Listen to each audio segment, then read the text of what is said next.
Apo on the Wall ni PJ Patino. Ito ang maikling interpretasyon namin, pangkat 5 mula sa STEM Sara. Hoy, mga anak, huwag niyong tatagalan ng tingin, bastos yan. Nakikita niya kaya ako? Para palagi siyang nakabantay.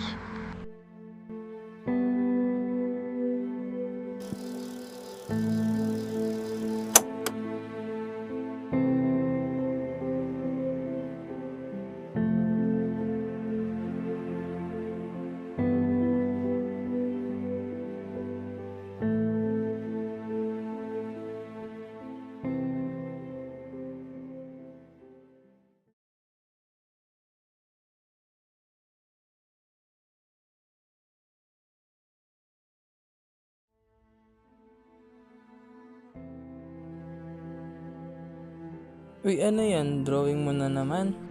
Hindi, iniisip ko lang kung sino yung nasa litrato. Sabi nila, si Apo raw. Hoy, mga anak, huwag niyong tatagalan ng tingin, bastos yan. Ang otoridad, kahit sa loob ng paaralan, ay ramdam sa paraan ng pag-uugali.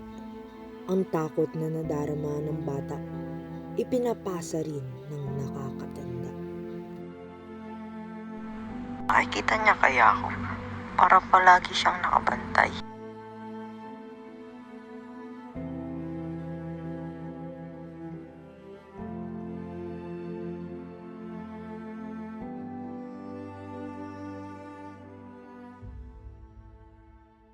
At doon, sa ilalim ng tingin ng larawan sa dingding, lumaki ang bata, tahimik, takot, sa anina ng isang apo.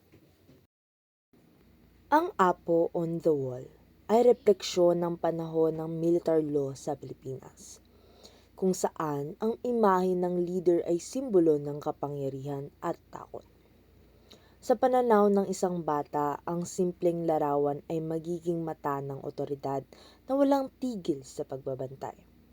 Sa ganitong paraan, ipinapakita ng tula kung paano tumatak sa isipan ng kabataan ang takot at katahimikan sa ilalim ng diktatura.